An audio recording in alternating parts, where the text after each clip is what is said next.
ক্যামেরাটা আনি ফোনটা নিয়ে আসো ভালো করে জুম করে করো না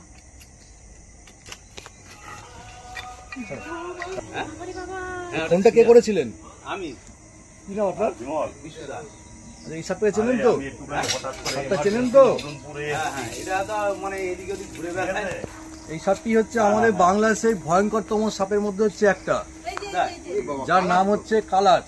ঠিক আছে, কালাচ কালাচ বা কমন ক্রেট।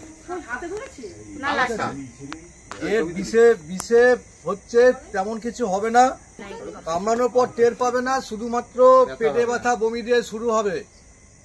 হ্যাঁ, তারপরে যেটা হবে ঘরে থাকা গ্যাস অ্যাসিডম বলে ওষুধ খাওয়ানো হবে, তাতেও কমবে না। এরপর বমি বাড়বে, বমি হতে থাকবে ক্রমশ।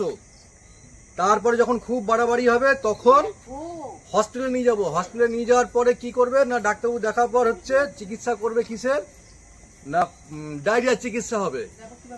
এইবার ডায়রিয়ার চিকিৎসা যখন হবে, যখন দেখবে যে কিছুই হচ্ছে না, কমছে না, যখন রুগী আস্তে আস্তে ঢলে পড়বে, তখন গিয়ে ডাক্তারবাবু এভিএস দেওয়া শুরু করবে। কিন্তু ততক্ষণে সময় কিন্তু পার হয়ে যাবে। ঠিক আছে, দিনের বেলায় বেরোয় না, রাত্রিবেলায় অ্যাক্টিভ। হ্যাঁ, বিছানা চলে আসে, সন্তর্পণে বিছানায় উঠবে, আপনার সঙ্গে পাশেই শোবে। এরা ঘাম পছন্দ করে, মানুষের ঘাম পছন্দ করে। আর এই ঘাম যখন পছন্দ করার পর যেই আপনি একটু নড়াচড়া করবেন, প্লাস করে কামড়ে বাইট দেবে একটা, কিন্তু টের পাবেন না। বাইরে কোনো মাঠ থাকবে না, বাইরে কোনো জ্বালা যন্ত্রণা হবে না, কিচ্ছু হবে না। পেট ব্যথা বমি দিয়ে শুরু হবে। মিনিমাম টাইম হচ্ছে 40 মিনিট আর ম্যাক্সিমাম 1.5 ঘন্টা। তার মধ্যে এভিএস না পড়ে তাহলে পরের দিনে 3 দিন পরে হচ্ছে তার অপঘাতে মৃত্যুর কাজ শুরু হয়ে যাবে। ঠিক আছে, আজকে আমরা এসেছিলাম মদনপুরের ঠিকানাটা যার বাড়ি এসেছি তার সঙ্গে কথা বলছি। আচ্ছা, আপনার নামটা একটুখানি বলুন। বিশু দাস। বিশু দাস, মানে আপনি ফোন করেছিলেন?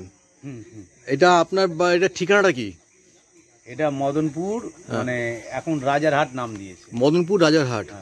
তো মদনপুর রাজারহাটে একটা কালাচ, মানে বাড়ির এইরকম পরিবেশ, তো এরকম পরিবেশের মধ্যে কালাচটি ছিল। সেই কালাচটিকে এখান থেকে মানে রেস্কিউ করা হলো আর কি। তো রেস্কিউ করার পর এটাকে আপাতত আমাদের জিম্মায় থাকলো। এখন রাত হয়ে গেছে যেহেতু, তো আগামীকালকে এটাকে আমরা ফরেস্টের হাতে তুলে দেবো। তো এর আগেও আপনি কোনো সাপ দেখেছেন? হ্যাঁ, এর আগেও খুচকাচ সাপ আমাদের এইদিকে ঘুরে থাকে। কালাচ এই প্রথমবার এসছে? এইটা আমরা কালাচ বলে চিনতে পারিনি, মানে এইখান দিয়ে ছিল, এখান দিয়ে যাচ্ছিল। আচ্ছা, এখানেই ঘোরাঘুরি করছিল? হ্যাঁ হ্যাঁ, এখান দিয়ে ঘুরে। মানে খুব কপাল ভালো যে উনি মানে চিনতে পারেনি সাপটা কালাচ কি সাপ উনি চিনতে পারেনি, কিন্তু উনি নজরে রেখেছেন যে এই সাপটি ভয়ানক, এটি কিন্তু ভয়ানক বিপদ হতে পারত। এই সাপটি ঘরে ঢুকবে। ঠিক আছে, আর যারা আপনারা আছেন বলে দিই, ও দিদিরা যে বাইরে যারা আছে একটু আসুন, শুনে যান একটুখানি। এটা কি বলতে শুনে যান। এই কালাচ সাপ, আপনারা তো ঘরে থাকেন, একটাই কন্ডিশন, মশারি ছাড়া কেউ শুবেন না। এই সাপটির কাজ হচ্ছে ঘরে চলে যায়, ঘরে গিয়ে মশারির মধ্যে বা বিছানায় গিয়ে উঠে চুপচাপ মানে থেকে যায়। যখন মানুষজন শুয়ে পড়ে তখন ঠিক তার পাশে গিয়ে শুয়ে পড়ে। তো যখনই ঘরে থাকবেন মশারি যেন ছাড়া শুবেন। আর এই সাপটিকে দিনের বেলায় দেখতে পাবেন না, কিন্তু এই সাপটিকে দেখবো আমরা রাত্রিবেলাতে, রাত্রি 12টা থেকে ভোরবেলা পর্যন্ত থাকবে অ্যাক্টিভে। হ্যাঁ ঠিক বলেছেন। এই এদের ওই কান দিয়ে আমরা সেই রাত 12টা একটা আসছি, তখনও দেখি এই দিক দিয়ে যাচ্ছিল, মানে ওই দিক দিয়ে এই কানে। বাড়ির সামনে এরকম যদি করে রাখা হয়, ঠিক আছে, এইরকম করে থাকলে কিন্তু সাপ বারবার আসবে। আর আমার আপনার ঘরে সাপ কেন আসে জানা আছে? কারণ দেখুন, সাপ তো আর বিরিয়ানি ফ্রাইড রাইস খেতে আসবে না। সাপ, একদম ঠিক বলেছেন দাদা, ইঁদুর খেতে আসে। তাহলে আমাকে কি করতে হবে সাপ না আসার জন্য? ইঁদুরকে আমাকে ভাগাতে হবে ঘর থেকে। ঠিক আছে, ইঁদুর ভাগালে সাপ আসবে না। আর ঘরে কেউ কার্বলিক অ্যাসিড, লঙ্কা পোড়া কিংবা ব্লিচিং, গ্যামাক্সিন, কেরোসিন দেবেন। সাপ জীবনে কোনোদিন যায়নি, সাপ যাবে না, কারণ সাপের গন্ধ শোকার কোনো ক্ষমতা নাই। সাপ একমাত্র যাবে সেটা হচ্ছে ইঁদুর না আসা, মানে ইঁদুর আসা বন্ধ করতে পারলে। কারণ আমাদের যেমন কার্বলিক দানা, দানা, এই যে উনি যে দানা কথা বললেন, এই দানা ওষুধে সাপ যাবে না। কিন্তু দানা ওষুধে কি হয়, প্রচন্ড বিষাক্ত দানা ওষুধ।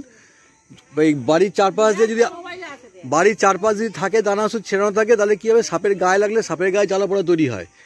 জ্বালাপোড়া যখন তৈরি হয় তখন সাপ কি করে, ওখান থেকে সরে যায়, আর তখন ঘরে ঢুকবে না। এই নয় দানা ওষুধ দিলে সাপ আসবে না। দানা ওষুধ 10 দিন পর, যদি বৃষ্টির পর দানা ওষুধ ধুয়ে চলে গেল, তখন আবার যেইকে সেই। এখানে শ্যামলদা দেখাচ্ছে সাপ চেনাচ্ছে, তো আমাদের কাজই হচ্ছে সাপ চেনানো। এনারা কালাচ দেখাচ্ছে, নানা হচ্ছে। তো একটু আগে আসলে অনেকে দেখতে পানি, মিস করে গেছে। তো এই বাক্স বন্দি করা আছে কালাচ।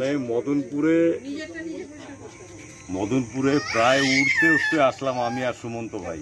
হ্যাঁ, কত মিনিটে? অল্প সময়ের মধ্যে আমরা বোধহয় চলে যাচ্ছিল, খুব অল্প সময়ের মধ্যে এসেছি। আর এসে যখনই এই বাড়িতে পা রেখেছি সঙ্গে সঙ্গে সাপটা অলরেডি ইটের গাদার মধ্যে মুভমেন্ট শুরু করে দিয়েছে। মানে মানে আমার এসে গেছে, তোমার গন্ধ পেয়ে গেছে যে রেস্কিউ করতে আমরা ধরতে চলে এসছে। কিন্তু দাদা, আপনার বাড়ির চারপাশে যা পরিবেশ আছে, আপনি আগামী দিন সাবধান থাকবেন এবং এই পাশে যারা আশেপাশে প্রতিবেশী যারা আছেন আপনারা প্রত্যেকে সাবধানে থাকবেন, কারণ এই জিনিস যখন এসছে মানে আরো আসবে, হ্যাঁ আরো আসবে। তো এখানে আমরা রেস্কিউ কমপ্লিট করলাম, এবার আমরা এখান থেকে বেরিয়ে যাচ্ছি। এরপর রিলিজ স্পটে গিয়ে আপনার সঙ্গে কথা হবে। চলে আসলাম আমরা রিলিজ স্পটে। গতকালকে ধরা সেই মানে মদনপুরে গিয়ে কালাশ মানে ধরেছিলাম আমরা কালাশটাকে, সেই কালাশকে আমরা রিলিজ করতে চলে এসেছি তার প্রকৃতির মধ্যে আর কি। তো এই ধরনের কালাচ কিন্তু আপনারা আগে দেখেননি। আচ্ছা, আপনাদের একটা নতুন তথ্য দিই, কালাচের কিন্তু কালার হয়। মানুষ যেমন কালো হয়, ফর্সা হয়, কালাচেরও কালার হয়। একটা হচ্ছে কালো হয়, আর একটা হচ্ছে ব্লুইশ কালো, আর একটা ব্রাউন। ব্লুইশ কালোটা কিন্তু আমরা এখনো পর্যন্ত পাইনি, ব্ল্যাক পেয়েছি, আজকে দেখাচ্ছি ব্রাউন কালারের। এই ব্রাউন কালারের কালাচ সেই ভয়ঙ্কর সাপ যার 1 মিলিগ্রাম বিষ শেষ করে দিতে পারে একটা জীবন। তো চলুন, রেস্কিউটা করা হয়েছিল, এবার রিলিজ করে দিই।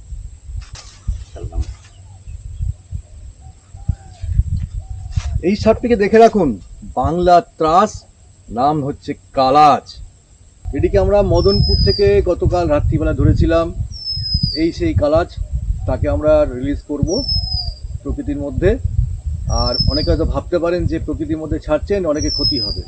ক্ষতি হবে না, ইকোসিস্টেমে ব্যালেন্স করার মতন এখানে শাখামুটি মানে দেওয়া আছে। শাখামুটি একমাত্র সাপ যে অন্য সাপকে খেয়ে নেয়। তো আশা করি এখানে ছাড়লে কোনো ক্ষতি হবে না, বরঞ্চ মানুষের উপকারের জন্য হবে, মানুষের মঙ্গল হবে। তো আপাতত ওই জঙ্গলটা মধ্যে ছেড়ে দিচ্ছি, ওই জঙ্গলটা এই জায়গাটা ভালো। তো এইভাবে প্রকৃতির মধ্যে প্রকৃতির সম্পদকে আমরা ফেরত দিয়ে দিচ্ছি প্রকৃতিকে ভারসাম্য বজায় রাখার জন্য। ভয় পাবেন না, চিন্তা করবেন না, এখানে শাখামুটি আছে, শাখামুটি এই সাপে খেয়ে নেবে। তো আপাতত বিদায় জানাচ্ছি, দেখা হচ্ছে অন্য কোনো ঠিকানায় অন্য কোনো গল্প নিয়ে পরের এপিসোডে। আপাতত সবাই ভালো থাকুন, সুস্থ থাকুন।